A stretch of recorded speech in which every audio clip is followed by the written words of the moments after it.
महाराज जी, क्या मोक्ष पॉसिबल है? कैसे प्राप्त कर सकते हैं?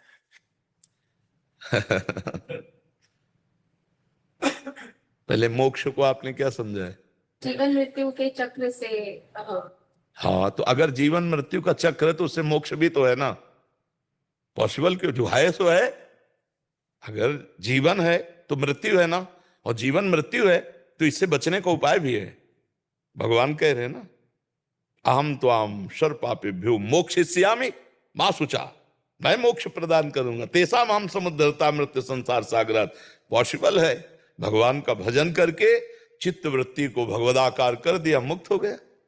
अब ये चित्त वृत्ति शरीर के भोगों में फंसी है, पति पुत्र परिवार, इससे सबकी ममता ताग बटोरी, मम पद मन ही बांधि बर डोरी, समुदर्शी इच्छा कछु नाही, हरस शोक भय नहीं मन माहि। मुक्त हो गया।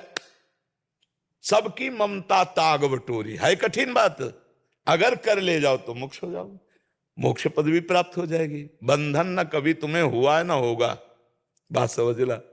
हम स्वयं बंधन स्वीकार किए हैं, आत्मा कभी बंधन से युक्त नहीं हुई, इसलिए मोक्ष पदवी है, अभी है, पर आप उसको स्वीकार न करके ठुकरा दिए हैं। आप शरीर को, आप अपने को हर समय स्त्री मानती हैं, स्त्री शरीर में देखती हैं तो मेरा पति है, तो मेरा पुत्र है, तो मेरा घर है, बस यही भूल जाओ तो मुक्त हो जाए। कैसे भूलो? राधा राधा राधा राधा राधा, पति में भगवान, पुत्र में भगवान, घर सब नाथ, सकल संपदा तुम्हारी, मैं सेवक समेत सुतनारी। खूब भजन करो, मुक्त हो गए। अब भजन न करो तो भाई मोक्ष कोई लड्डू तो है नहीं दुकान से लाके दे। हाँ भाई, मोक्ष कोई लड्डू तो है लेकिन पॉसिबल है, मिल जाएगा? ये तो अंतर का विषय है। चित्त वृत्ति भगवान में तो मुक्त, और चित्त वृत्ति संसार में तो बंधन। बस यही खेल है। मन जो संसार के चिंतन में लगा हुआ है यही बंधन का कारण है, और सावई मना कृष्ण पदारविंदयो, यही मोक्ष का स्वरूप है। मन का भगवदाकार हो जाना ही मुक्त पुरुष का लक्षण है। हर समय भगवान का चिंतन चल रहा है, मुक्त हो गए। और कोई पहले ही मुक्त थे, कोई मुक्त होना थोड़ी है, पर हम जानबूझकर बंधे हुए हैं, बस यही हटाना है। नाम जप करो, खूब भगवान का भाव रख। जैसे वो अभी प्रश्न किया था कि भगवान का भाव रखकर हम घर परिवार की सेवा करती हैं, बढ़िया भक्ति है। अपने सास ससुर परिवार को भगवान का स्वरूप मानकर नम्र होकर उनकी सेवा करो और नाम जप करो, अभी आनंद आने लगेगा। अब सास से लड़ाई हो और पति से मनमुटाव हो और मनमानी आचरण हो तो कुछ भजन वजन का कुछ नहीं।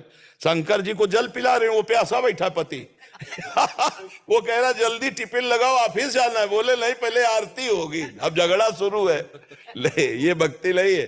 भगवान का पर्दा लगा दो, रसोई बनाओ, उसको पवाओ, टिफिन ले और वो ऑफिस जाए। अब पर्दा खोलो, अब सेवा करो। ये थोड़ी कि तुम बाद में, पहले ये भगवान नहीं, पहले ये भगवान।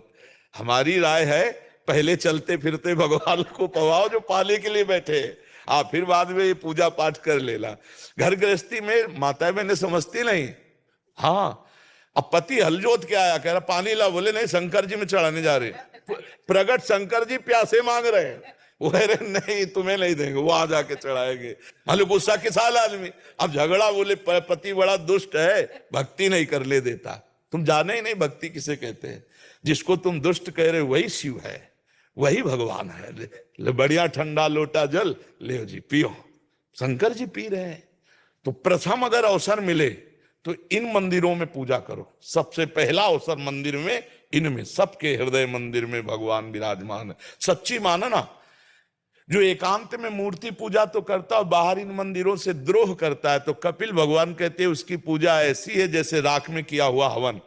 पढ़ लेना तृतीय स्कंद में जो कपिलोपाख्यान में वर्णन है, ये इनमें भगवान बैठे हुए। पर इनमें भगवान मानना बड़ा कठिन नहीं। पति में भगवान मानना, पत्नी में भगवान देखना। भगवान कहते हैं तुम मुझे जिस रूप में देखना चाहते हो मैं उसी रूप में हूं, आज भी तुम्हारे पास उसी रूप में हूं। जब गीता जी कहती है कि मत्ता परतरम नान्यत किंचिद अस्ति धनंजय, तो पत्नी रूप में कौन आया? वही तो आए। पुत्र रूप में कौन आया? वही आए। वासुदेवा सर्वम। तो प्यार करो ना डट के, पति को भगवान देखकर प्यार करो तो तुम भगवान पर विजय प्राप्त कर लोगे। मान लो अत्रि जी को भगवान मानती थी अनसुईया जी, अत्रि जी को, और तीनों देवता गए ब्रह्मा विष्णु महेश परीक्षा लेने के लिए। 6-6 महीने के बालक बना दिए। पूरा प्रसंग तो विस्तार से 6-6 महीने के बाद। अपने पति को भगवान मानती थी सावित्री जी, जो सत्यवान नाम पति का था। हाँ, सावित्री जी ने यमराज की खोपड़ी घुमा दी। सत्यवान के लिए जा रहे थे, वरदान पे वरदान मांग करके आखिरकार छुड़वा लिया अपने पति को। पातिव्रत धर्म में अब पति के साथ व्यवहार कैसा, पत्नी के साथ व्यवहार कैसा, माता पिता के साथ व्यवहार, घर में बूढ़े माता पिता की अवहेलना करो, घर में कलह अशांति करो, चले मंदिर पूजा करने, भगवान तुम्हारी पूजा स्वीकार करेंगे। तो समझ के चलो, अगर भक्ति करनी है तो पहले परिवार में अपने भगवत भाव लाओ। बढ़िया बढ़िया छोटे बच्चे को जब पवाओ तो देखो उसमें भगवान नजर आए। ए गोपाल जी खा रहे हैं, पति की तरफ देखो श्री कृष्ण पा रहे हैं, पत्नी की तरफ देखो हे भगवान इस रूप में आप हमें मिले हो। कितना प्यार बढ़ जाए, कितना आनंद हो। यहाँ सब टेंशन है, सब अपनी अपनी गति में चल रहे हैं। जाओ मंदिर, लेकिन घर में सबके हृदय में विराजमान ठाकुर का अपमान करोगे तो मंदिर में ठाकुर जी नहीं मिलेंगे। आप जाके देखिए, वही बिहारी जी हैं जो स्वामी हरदास जी से बात करते थे, वही राधा वल्लभ लाल है जो हरिवंश के लाडिले हैं, वही राधा रमण जी हैं जो श्री गोपाल भट्ट के लाडिले। और आप आंख मिला के देखो, ऐसे बस चले आओगे रूखे रूखे नहीं, आप देखो तो मिला के वही ठाकुर जी है। इसलिए नाम जप करो, अपने परिवार में अपने प्रियजनों को और प्यार करो, मोहवश नहीं, भगवत भाववश। फिर देखो आनंद आ जाए। माता पिता ये सब भगवान के स्वरूप है। आजकल बच्चे माता पिता की अवहेलना करते हैं, पति पत्नी में झगड़ा हो रहा है, घर अशांतिमय है, क्या फायदा? नशा करके आ रहे हो, उद्दंडता कर, ये क्या जीवन है यार? शांत प्रेममय जीवन, प्रेममय जीवन भगवान को प्राप्त होता है। अब प्रेम तो रह नहीं गया, हृदयों में प्रेम नहीं रह गया। अब जब ये गर्लफ्रेंड हो ब्रेकअप हो, बॉयफ्रेंड हो ब्रेकअप, तो प्रेम रह जाएगा? प्रेम तो एक से होता है, अनेक से तो व्यभिचार होता है। प्रेम एक से होता है। किसी को वर्ण किया तो आजीवन उसके लिए न्यौछावर हो गए तो उसे प्रेम कहे। ये गृहस्थी धर्म बहुत अच्छा है। संत सेवा, भगवंत सेवा, परिवार की सेवा, नाम जप और भगवत प्राप्ति, इसी में भगवत प्राप्ति।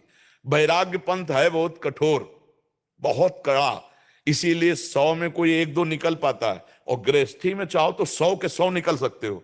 धर्मयुक्त भोग भोगते हुए सबको भगवान मानकर नाम जप करते हुए भगवत